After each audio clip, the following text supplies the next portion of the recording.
Hello viewers. तो अभी मैं बात करने जा रही हूँ अबाउट स्पास्टिक क्वाड्रिप्लेजिया। तो स्पास्टिक क्वाड्री मीन्स 4। तो इसके अंदर क्या होंगे, आपकी दोनों अपर और दोनों लोअर एक्सट्रीमिटीज़ इन्वॉल्व होंगी। तो अगर कोई पेशेंट ऐसा है जिसकी चारों ही लिम्स इन्वॉल्व हैं तो उसको हम रखेंगे अंडर स्पास्टिक क्वाड्रिप्लेजिया। ये जो है ये जनरली 20% केसेस के अंदर पाया जाता है। स्पास्टिक क्वाड्रिप्लेजिया के अंदर आपको क्या क्या देखने को मिल सकता है, साइन सिम्टम्स की अगर हम बात करेंगे तो इसके अंदर मेनली क्या होगा कि आपको इंटेलेक्चुअल डिसेबिलिटी के साथ साथ सीजर्स की प्रॉब्लम भी पेशेंट को देखने को मिलेगी। रिफ्लेक्सेस जो होंगी, प्लांटर एक्सटेंसर रिफ्लेक्सेस जो होंगी या फिर जो स्पॉन्टेनियस मूवमेंट्स जो होंगी वो इसमें कम हो जाती हैं, रिड्यूस्ड हो जाती हैं।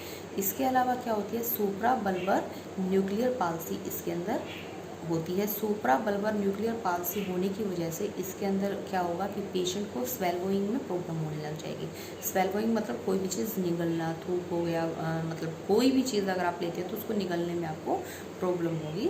It is due to supra nuclear bulbar palsy.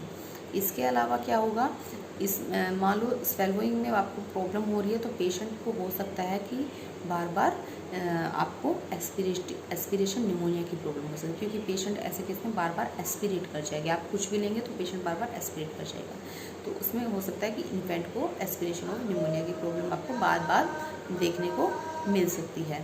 इसके अलावा जब आप उसकी एग्जामिनेशन करेंगे तो एग्जामिनेशन में आपको क्या मिलेगा, आपको जो प्लांटर एक्सटेंसर रेस्पॉन्सेस थे वो आपको सबको देखने मिलेंगे। और इसके अंदर एक जो मेन जो चीज़ आपको देखने को मिलेगी वो क्या होगा, इसमें नी एल्बो और नी दोनों का ही एक्सटेंसन जो होता है वो फ्लेक्शन जो होता है फ्लेक्शन जो होगा वो ज़्यादा आपको देखने को मिलेगा। मतलब पेशेंट को आप पैसिवली बार बार जैसे नीचे करने की कोशिश करेंगे तो वो एकदम से एक्टिवली बार बार उसकी मूवमेंट फ्लेक्शन ही होगी, कहने का मतलब, ठीक है। तो ये जो फ्लेक्शन कॉन्ट्रैक्शन जो बोलते हैं हम इसको, तो वो आपको ऐसे पेशेंट के अंदर देखने को मिलेगा।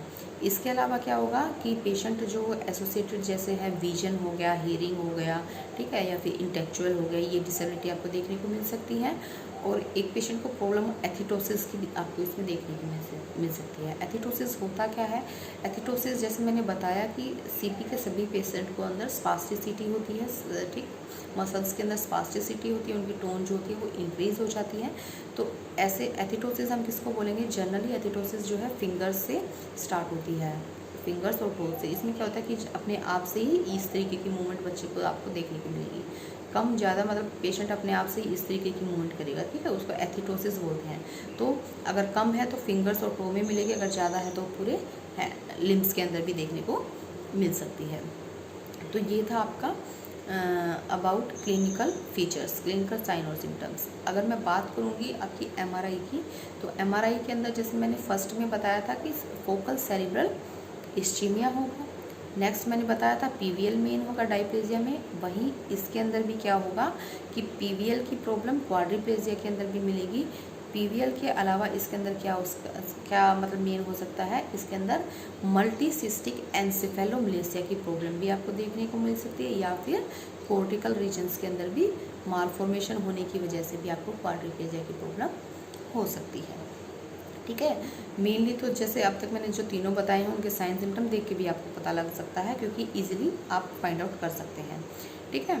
अब मेन नेक्स्ट जो लास्ट जो बचा है जिसको हम एक्स्ट्रा पिरामिडल या फिर डिस्काइनेटिक भी बोलते हैं, जो कि जनरली 15% ऑफ केसेस के अंदर पाया जाता है। तो अभी मैं उसकी बात करूँगी। इसको आपको कोरियो एथिटोइड भी बोला जाता है। एथिटोइड जैसे कि मैंने ऊपर बताया था कि इरेगुलर मूवमेंट जो होती हैं, ठीक है, उनको बोला जाता है। तो सेम यहाँ पे इसको कोरियो एथिटोइड भी बोला जाता है।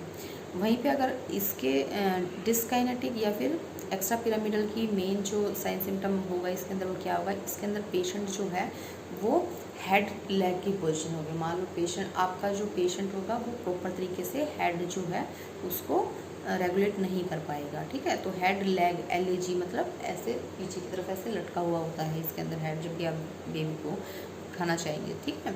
इसके अंदर क्या होता है कि मसल्स जो होती हैं वो हाइपोटोनिक होती हैं, ठीक है, जिसकी वजह से जो हेड कंट्रोल होता है वो आपका प्रॉपर तरीके से नहीं हो पाता। और इसके अंदर ऐसा भी देखा जाता है कि काफ़ी क्रोनिक केस डिस्टोनिया के भी मिल सकते हैं। डिस्टोनिया क्या होता है, क्रोनिक केस ऑफ डिस्टोनिया में सकते हैं। डिस्टोनिया में क्या होता है कि जो टोन के अंदर मसल्स की जो टोन होती है उनके अंदर जो एबनॉर्मेलिटी होती है, जिसकी वजह से जो एक रिजिडनेस आती है, ठीक है, कॉन्ट्रैक्शंस आते हैं, ठीक है, किसके अंदर, फ्लेक्सर के अंदर और एक्सटेंशन के अंदर, दोनों में ही एक कॉन्ट्रैक्शन आते हैं बेबी को, ठीक है, जिसकी वजह से लिम्ब की जो पोजीशन होगी वो एक फिक्स पोजीशन होगी। कहने का मतलब क्या है, डिस्टोनिया जो है वो मेनली इसके अंदर देखा जाता है, किसके अंदर, एक्स्ट्रा पिरामिडल वाले पेशेंट के अंदर। उसमें क्या होगा, उसके अंदर जो मसल्स की जितनी भी टोन्स होती हैं, मसल्स जितने भी मसल्स हैं उनकी टोन्स में प्रॉब्लम होती है, उनकी चाहे वो फ्लेक्शन हो या एक्सटेंशन हो, ठीक है, ऑटोमेटिकली उसके अंदर कॉन्ट्रैक्शन आपको देखने को मिलते हैं, ठीक है। तो ऐसा क्रोनिक मैंने क्यों कहा, क्योंकि ये लंबे टाइम से 2-3 साल से भी ऐसा हो सकता है। तो एक्स्ट्रा पिरामिडल का अगर पेशेंट होगा तो उसके अंदर आपको डिस्टोनिया की प्रॉब्लम जो है वो देखने को मिलती है, ठीक है। इसके अलावा एक सबसे मेन ये बताया गया है कि ये जो एक्स्ट्रा पिरामिडल है ये आउट ऑफ 4 पिरामिडल सबसे कम बताई गई है। सबसे ज़्यादा मैंने बताया था कि स्पास्टिक डाइप्लेजिया जो कि ऑलमोस्ट 35% केसेस में मिलती है, तो वो होती है। इसके अलावा वो है कि इसके अंदर भी जैसे हेमीप्लेजिया था, हेमीप्लेजिया में अपर एक्सट्रीमिटी मेनली इन्वॉल्व थी, वही जैसे सेम यहाँ पे जो एक्स्ट्रा पिरामिडल है डिस्काइनेटिक जो है, इसके अंदर भी अपर एक्सट्रीमिटी ज़्यादा इन्वॉल्व होती है as compare to lower extremity. इस केस के अंदर पेशेंट को नेक्स्ट क्या होगा, जो मेन जो साइन जिस मैंने बताया, एक तो हेड लैग हो जाएगा, नेक्स्ट पेशेंट को ड्रूलिंग की प्रॉब्लम होती है। ड्रूलिंग क्या होता है, जैसे पेशेंट को ऐसे लार गिरती रहती हैं, वो लार क्यों गिरती हैं, और पेशेंट को टंग थर्स्ट भी हो सकता है, ठीक है।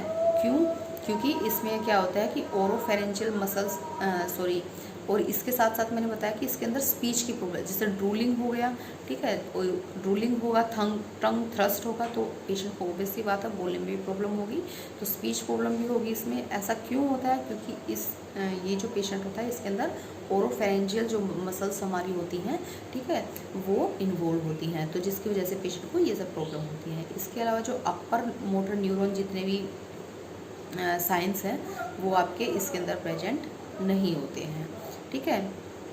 ये ऐसा पेशेंट है, इसके अंदर स्पीच के अंदर प्रॉब्लम होगी, पेशेंट जो है वो स्लर्ड भी बोल सकता है, और हो सकता है सेंटेंस उससे ना भी बनाए जा, जैसे कुछ पेशेंट होते हैं व इस तरीके की जो मतलब चीज़ें होती हैं, तो वो इसको इसमें देखने को मिलती हैं।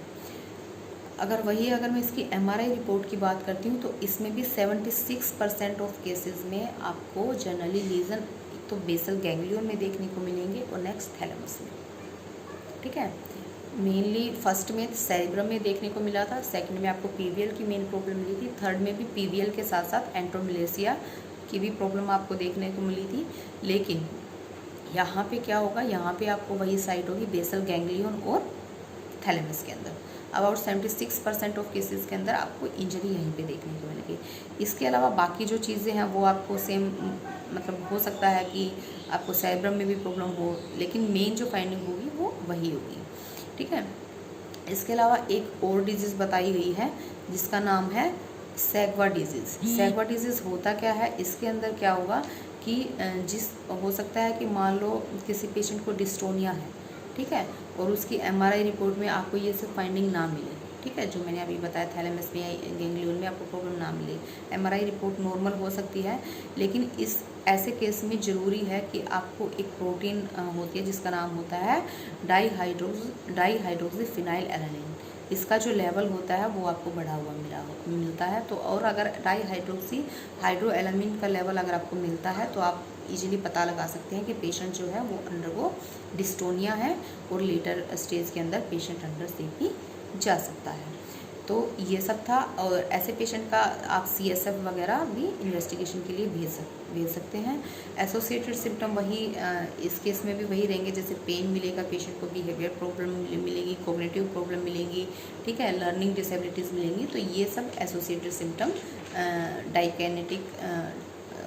डिस्काइनेटिक और एक्स्ट्रा पिरामिडल वाले पेशेंट को मिल सकती है। So it is all about motor neuron disorder. चारों हो गए। अभी नेक्स्ट वीडियो में मैं आपको इसकी इन्वेस्टिगेशन, जो ऑलमोस्ट तो सभी MRI बताई दी है, लेकिन इसकी इन्वेस्टिगेशन और ट्रीटमेंट की बात करूँगी।